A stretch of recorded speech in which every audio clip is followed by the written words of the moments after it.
పేర్లు రావు.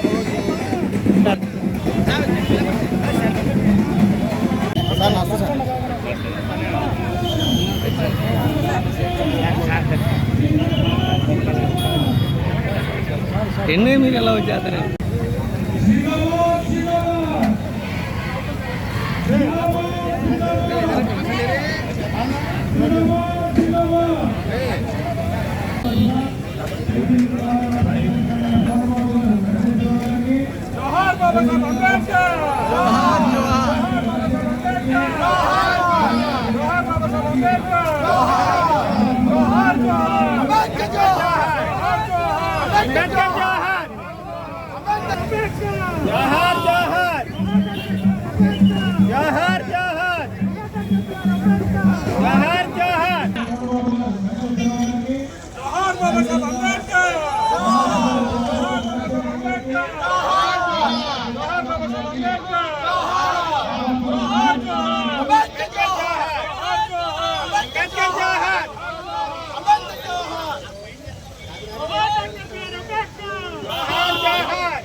ఎక్కడ వరకు చేసేవారు?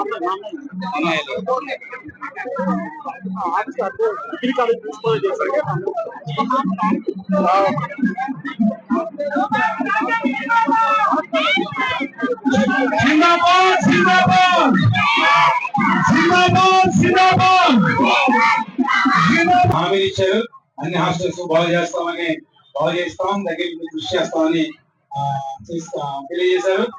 ధన్యవాదాలు సార్. అదేవిధంగా సార్ కోవిడ్ ఉన్నప్పుడు కోవిడ్ మెటీరియల్ అందరూ కూడా అందులో పెట్టారు సార్.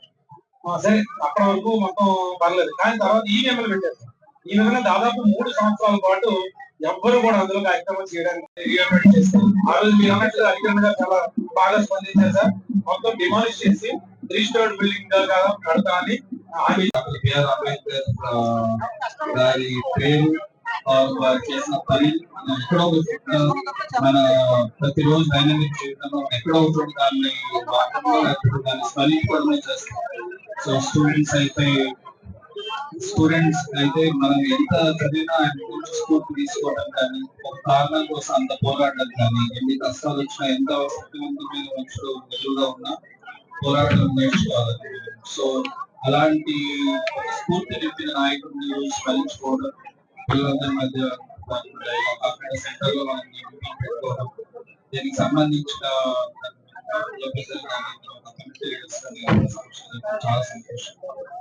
ఈ సందర్భంగా నా వైపు నుంచి ఒకటే చెప్పాల్సింది.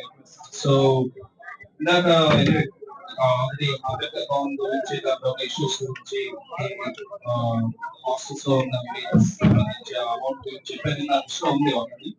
సో కొంత మనీ సర్పాటు చేసుకొని చేయిస్తారు. బట్ మోర్ ఇంపార్టెంట్ ఏంటంటే, సో ఈ మధ్య కాలం నేను అబ్జర్వ్ చేశాను, ఐ హానెస్ట్, ఎవరిని ఇంప్రెస్ చేయడానికి కూడా, ఎవరిని చేసుకోవడం హానెస్ట్ గా చెప్తాను. కొన్ని ఈవెంట్స్ లో, I don't want to name కానీ, పొలిటికల్ ఈవెంట్స్ కావచ్చు, లేకపోతే ఇలా సంఘాల ఈవెంట్స్ లో చిన్న పిల్లల్ని పంపిస్తారు హాస్టల్స్ వచ్చి. పిల్లలు తీసుకెళ్లి పేరెంట్స్ పిల్లల్ని తీసుకెళ్తారు.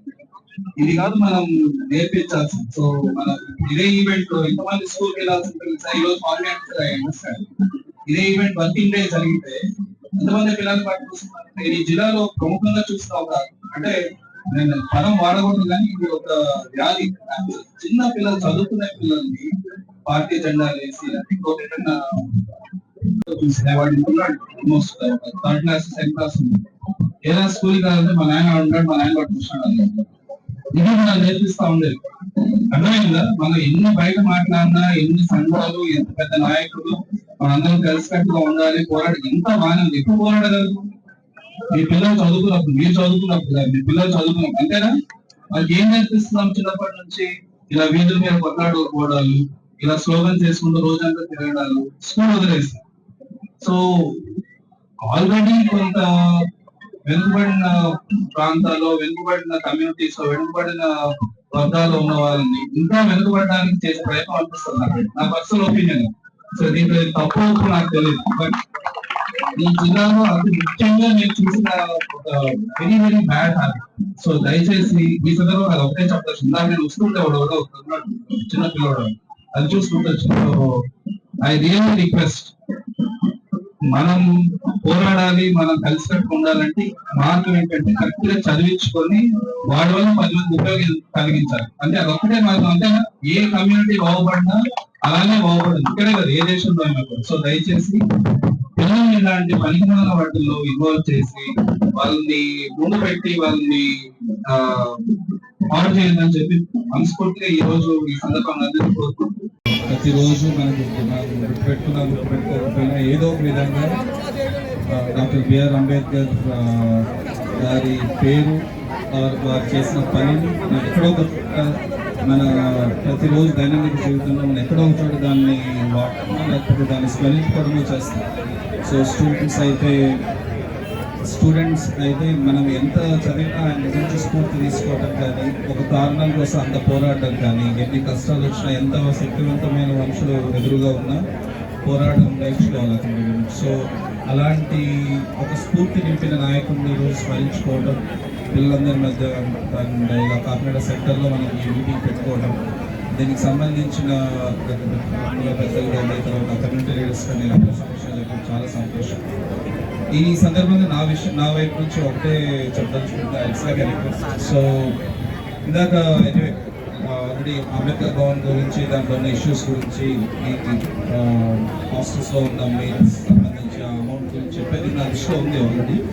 సో కొంత మనీ సర్దుబాటు చేసుకొని చేయిస్తాం. బట్ మోర్ ఇంపార్టెంట్ ఏంటంటే, సో ఈ మధ్యకాలంలో నేను అబ్జర్వ్ చేసింది, ఐ విల్ బి హానెస్ట్, నేను ఇక్కడ ఎవరిని ఇంప్రెస్ చేయడానికి లేకపోతే ఎవరిని మంచి చేసుకోవడం. సో హానెస్ట్గా చెప్తాను, కొన్ని ఈవెంట్స్లో I don't want to name, కానీ పొలిటికల్ ఈవెంట్స్ కావచ్చు, లేకపోతే ఇలా సంఘాల ఈవెంట్స్లో చిన్న పిల్లల్ని పంపిస్తున్నారు హాస్టల్స్ నుంచి. ఇళ్ళకి తీసుకెళ్ళి పేరెంట్స్ పిల్లల్ని తీసుకెళ్తున్నారు. ఇది కాదు మనం నేర్పించాల్సింది. సో మనం ఇప్పుడు ఇదే ఈవెంట్లో ఎంతమంది స్కూల్కి వెళ్ళాల్సిన పిల్లలు సార్ ఈరోజు హాలిడే అంటే సార్ ఐ అండర్స్టాండ్. ఇదే ఈవెంట్ వర్కింగ్ డే జరిగితే ఎంతమంది పిల్లల్ని పట్టుకొస్తున్నారు? నేను ఈ జిల్లాలో ప్రముఖంగా చూసిన ఒక, అంటే నేను పదం వాడకూడదు కానీ ఇది ఒక వ్యాధి. చిన్న పిల్లలు, చదువుకునే పిల్లల్ని పార్టీ జెండాలు వేసి పిల్లలు, నేను మొన్న ఎట్లా ఒక చిన్న ఈవెంట్లో చూస్తే వాడు ఇంటున్నాడు, ఆల్మోస్ట్ ఒక 3rd క్లాస్ 2nd క్లాస్ ఉంటాడు. ఏదైనా స్కూల్కి వెళ్ళాలంటే మా నాయన ఉన్నాడు, మా నాయన పట్టుకొచ్చాడు. ఇది మనం నేర్పిస్తూ ఉండేది. అర్థమైందా? మనం ఎన్ని బయట మాట్లాడినా, ఎన్ని సంఘాలు, ఎంత పెద్ద నాయకులు, మనందరం కలిసికట్టుగా ఉండాలి, పోరాడి ఎంత బాగానే ఉంది. ఎప్పుడు పోరాడగలరు? మీ పిల్లలు చదువుకున్నప్పుడు, మీరు చదువుకున్నప్పుడు కాదు, మీ పిల్లలు చదువుకున్నప్పుడు, అంతేనా? వాళ్ళకి ఏం నేర్పిస్తున్నాం చిన్నప్పటి నుంచి? ఇలా వీధుల మీద కొట్లాడుకోవడాలు, ఇలా స్లోగన్స్ వేసుకుంటూ రోజంతా తిరగడాలు, స్కూల్ వదిలేసి. సో ఆల్రెడీ కొంత వెనుకబడిన ప్రాంతాల్లో, వెనుకబడిన కమ్యూనిటీస్లో, వెనుకబడిన వర్గాల్లో ఉన్న వాళ్ళని ఇంకా వెనుకబడడానికి చేసే ప్రయత్నం అనిపిస్తుంది నాకు, నా పర్సనల్ ఒపీనియన్. సో దీంట్లో తప్పు ఒప్పు నాకు తెలియదు. బట్ ఈ జిల్లాలో అతి ముఖ్యంగా నేను చూసిన ఒక very very bad habit. So దయచేసి ఈ సందర్భంగా అది ఒకటే చెప్తాను. ఇందాక నేను వస్తుంటే ఒకడు ఉన్నాడు, చిన్న పిల్లవాడు, అది చూసి గుర్తొచ్చింది. సో ఐ రియల్లీ రిక్వెస్ట్, మనం పోరాడాలి, మనం కలిసికట్టు ఉండాలంటే మార్గం ఏంటంటే కరెక్ట్గా చదివించుకొని వాడి వల్ల 10 మంది ఉపయోగం కలిగించాలి. అంటే అదొక్కటే మార్గం. అంతేనా? ఏ కమ్యూనిటీ బాగుపడినా అలానే బాగుపడింది, ఇక్కడే కదా ఏ దేశంలో అయినా కూడా. సో దయచేసి పిల్లల్ని ఇలాంటి పనికిమాల వాటిల్లో ఇన్వాల్వ్ చేసి వాళ్ళని ముందు పెట్టి వాళ్ళని పాడు చేయొద్దని చెప్పి మనస్ఫూర్తిగా ఈరోజు ఈ సందర్భంగా అందరినీ కోరుకుంటూ నాకు అవకాశం జరుపుకుంటూ ఉంటాం. వ్యక్తిగతంగా అనేక కార్యక్రమాలు చేస్తూ ఉంటాం. ఆయన గుర్తు చేసుకుని ఆయన ఆశయాల ఆలోచన విధానాలు భావితరాలకి ఎప్పటికీ మర్చిపోకుండా ఉండేటట్టు మనం నెమరు వేసుకుంటూ ఉంటాం. అదే సందర్భంలో బాబాసాహెబ్ అంబేద్కర్ గారి గురించి తెలియని వాళ్ళు ఎవరు లేరు. ఈ రోజు కొత్తగా చెప్పక్కర్లేదు. కానీ రెండు విషయాలు మనం గుర్తు చేసుకోవాల్సిన అవసరం ఉంది. బాబాసాహెబ్ అంబేద్కర్ ఆశయాలు, ఆలోచన విధానాలు నెరవేర్చాలని చెప్పి మన పెద్దలు ఎంతోమంది ప్రభుత్వంపై ఒత్తిడి తీసుకొచ్చి పోరాటాలు చేసిన సందర్భాలు ఎన్నో ఉన్నాయి. ఒక్కొక్క సందర్భంలో ఆ ఆశయాలు నెరవేరలేదని చెప్పి రోడ్డుపైకి వచ్చిన వాళ్ళు చాలా మంది ఉన్నారు, నాయకులందరూ కూడా. ఈ రాష్ట్రంలో నేను చూస్తాను, అధికారం లేనప్పుడు కానీ, నేను రాజకీయాల్లో లేనప్పుడు కానీ ఎంతో మంది రోడ్డుపైకి వచ్చి అనేక సమస్యల మీద పోరాటం చేసిన సందర్భాలు ఎన్నో చూసాం.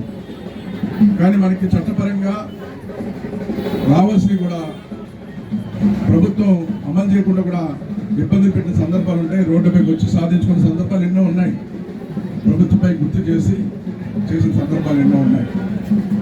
అదేవిధంగా చట్టపరంగా మనకి ప్రభుత్వాలు కొన్ని నిధులు కేటాయిస్తే ఆ నిధులు ఏదో ఎస్సీ ఎస్టీ బీసీలకి కేటాయించవలసిన నిధులు కూడా తప్పుదా పడుతుంటే కూడా కుల సంఘ నాయకులు కానీ అందరూ కూడా రోడ్లపైకి వచ్చి చట్టపరంగా బాబాసాహెబ్ అంబేద్కర్ గారు మాకు ఇచ్చినటువంటి ఆశయాలు, మాకు ఇచ్చినటువంటి ఆస్తులు చట్టపరంగా మాకు అందట్లేదు, అందించండి అని చెప్పి అనేక పోరాటాలు చేస్తారు. అయినా ఎవరు పట్టించుకోలేరు. బాబాసాహెబ్ అంబేద్కర్ ఆశయాలు, ఆలోచన విధానాలు ఈ రాష్ట్రంలో ఎంతో మంది అనేక ప్రభుత్వాలు వచ్చినప్పుడు ముఖ్యమంత్రులు పనిచేశారు, కానీ నెరవేర్చలేరండి. నేను ఒక మాట గర్వంగా చెప్తాను, ఈ రోజున బాబాసాహెబ్ అంబేద్కర్ గారి ఆశయాలు కానీ, ఆలోచన విధానాలు కానీ పూర్తి స్థాయిలో నెరవేర్చిన వ్యక్తి ఎవరైనా ఉన్నారంటే అది ముఖ్యమంత్రి నారా చంద్రబాబు నాయుడు గారిని గర్వంగా చెప్తాను. ఈ సందర్భంగా తెలియజేస్తాను.